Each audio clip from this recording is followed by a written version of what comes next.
Would this really get you to play more Splitgate? I wouldn't have expected that. What is good, everybody? Welcome back to Monday Night in the Pit. This is a show that's been on the channel for many years where I ask you a question and then read your responses here on the channel. I asked you all, what is something you really want to see in Splitgate in 2022? Something that would get you playing the game all the time. Something that would get you addicted. And we're going to read those and talk about it today. First up is Ktax, and he says, more maps, more weapons, and more content in general, to be honest. And this is a theme that we're going to discuss here today because maps seem to be the talking point from your feedback. Jumping up to Rando Clone 4000. Better skins and maybe a PvE mode could be fun. I had a month or two looking at Splitgate's item shop every day, hoping a new skin would be in the loop instead of the same gas mask dude, but with a different animated camo splashed on him. This is a good question. Would a PvE mode work in Splitgate? I 100% think yes. They have got mechanically a super sick FPS sandbox and great Portal gameplay. It would require some top tier talent to put together a really fun PvE experience. Maybe some single player missions, I don't know, a campaign, anything really. And it could totally work.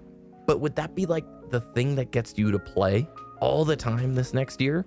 Because for me, when it comes to PvE modes or single player, outside of an investment game like Destiny, I play through it once and then I'm probably done. Now, I'd love to see some single player stuff, but I don't know if that would get me addicted past the initial first playthrough. Maximum Clutch. More maps. Just started playing again for the first time since Infinite came out. Maybe I just haven't gotten any, but there doesn't appear to have been any maps added in that time. Still the same ones I've been playing for almost a year. They did change the way the skybox looks on, oh gosh, what is it called? I'll put it up on the screen, I always forget. Forgotten Destruction or Foregone Destruction, something like that. They changed out some of the graphics there, but I'm with you, Maximum Clutch. It does seem like the pool of maps everybody grinded super hard last summer is still the main maps you're going to be playing on. And while they have done some pretty significant updates to the game with the map creator mode, you haven't really seen those maps come into the rotation just yet. And we're going to jump back over to Ktax. He says, I understand getting hard players on rank, but getting tryhards on pubs is just a headache in general. This game had the potential to be one of the best PvP FPS ever, but they just killed the opportunity. So if I'm reading it between the lines correctly, I think he's saying too difficult of matches make this game not as much fun. Personally, I can only experience or talk about my own experience. And I felt many different like SBMM type ranges while playing this game. Last summer, when the game was popping off, there was a 2-week period, 3-week period where it felt like you were getting some really hard matches in quick play. And I remember the community vocally raising some concerns about it, and I do feel like maybe it's just subconscious or something like that, that they toned it down quite a bit. Nowadays, I've been playing it a lot the last few weeks, and I'll be honest, I don't think the SBMM is that tight in quick play. I've had a full range of matches that are both easy and difficult, and I like that. It reminds me of my Halo 3 days, where when you'd hop into social, it was a grab bag. Sometimes you would get slapped, and sometimes you would just crush, and sometimes you had even matches. I'm definitely somebody who likes the thought process of having a mixed bag when it comes to your social experiences. I don't want the back-end matchmaking algorithm forcing me into a 50% win rate. And I also feel like just basing every decision off data with SBMM, the way that, Halo Infinite feels like it's doing it, is not the right call. Max Hoberman, the guy who made, the Halo 2 and Halo 3 ranking system, he put out a great set of tweets and insights into his thoughts on matchmaking that I'll link to in the description below, and maybe we'll talk about it in a future video. But thanks for the comments, Ktax. Jekyll and Hyde. I love the game as is. It could use more content, Forge mode, and certainly more free cosmetic drops. That said, I think realistically, the thing that would get people to play and stay on is an increase in population. Having a group of friends all excited to jump on and play would make a big difference. So this is a really interesting point because he brings up the addition of a Forge mode. Well, there is now, and I'm not sure everybody knows about it. They added a map creator mode to the game in late January. And I think the reason you don't see more people recognizing that it's there is because you don't see those maps in normal rotation. You can go play the custom maps in the custom game browser, and they're awesome. And the community is coming up with some absolutely incredible concepts and maps here. But I think it is a very revealing stat or just insight into the population when a lot of people don't even know it exists. You know, if they didn't see the trailer and if they didn't read some of the updates, they probably don't know it's there. My advice, or like what I would do, is I just start putting some of these cool custom maps into matchmaking immediately. And if you can do that outside of the big releases, outside of your seasonal drops or whatever, that would be great. I don't know, maybe Infinite's just got me in a spot where I've got PTSD over waiting 5 months for what I would consider minor playlist changes. When it comes to these FPS titles, you should be able to throw a new map into rotation just on a whim, I hope. You know, it needs to be tested, of course, but when are we gonna get one of these FPS games that shows up and just drops maps in? Like 3 or 4 new maps just showed up this week. Maybe I'm asking for too much. Maybe my expectations are crazy unrealistic. I just remember growing up with Unreal Tournament. You look at the map list that you have access to, man. It's crazy. Vibrid. Map variety. The game has like 13 arena maps, yet it feels like I'm playing the same 5 to 6 every time I play. Like I haven't played Crag in matchmaking once in like 18 hours of play. I think it can definitely feel that way. So more maps in general feels like a good consensus here from you. Villafranca. Remove portals. This is a big discussion and one that could be its own video. What do you all think? You believe that Splitgate could work without portals?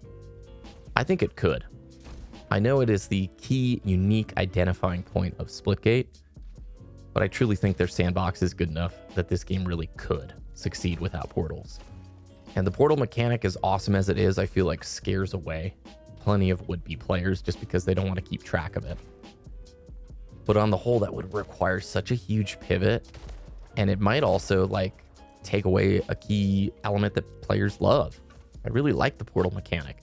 It took me, 10 to 15 hours before I started really using it, but I absolutely love it now.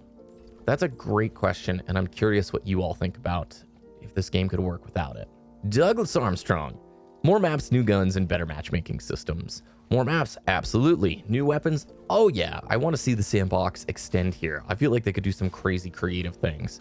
The matchmaking I really like. I think it does a fairly good job if you're playing regularly. Granted, I'm mainly a quick play person and I'm not touching a ranked all that much, but on the whole, I get into games pretty quickly.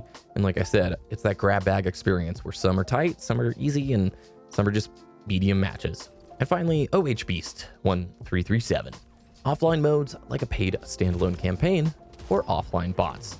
You can play with offline bots in the custom games, and you can go set that up yourself. I don't know if it's fully offline because you're probably still connecting and creating a dedicated server or, a custom game server, whatever.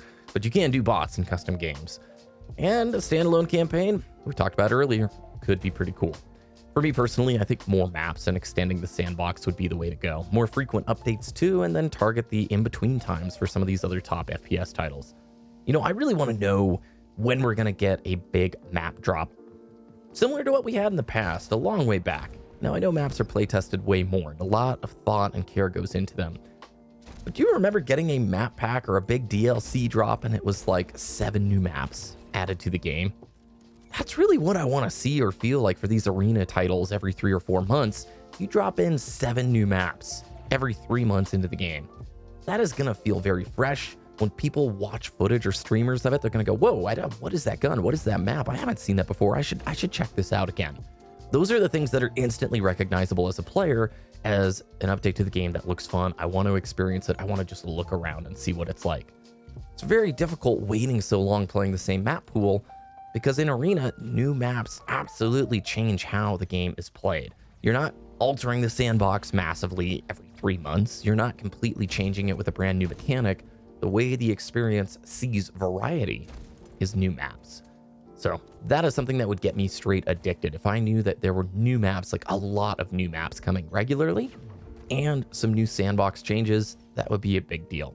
Rewards, progression, all those things, yes, they matter too, but the easiest, lowest hanging fruit, I say easiest, I'm not a designer, but like in my mind, the lowest hanging fruit is just pack this game full of maps from both the map creator mode and then developer made maps. And keep that sequence of like expected updates coming. There's a really great GDC talk from a few years ago where the Path of Exile developers talk about how they managed to sustain and grow their population over time in a service-based environment. I think every service-based game should watch that presentation because consistency of updates and what the players come to expect from those updates being regular is a key ticket to success. It forms habits, it forms a community. And then, like one of the earlier comments mentioned, you'll have a group of friends wanting to hop on and play, and that creates momentum. What do you all think about this? Comment down below. Thanks for watching. You can check out some more Splitgate content here, and I hope you have a really wonderful week.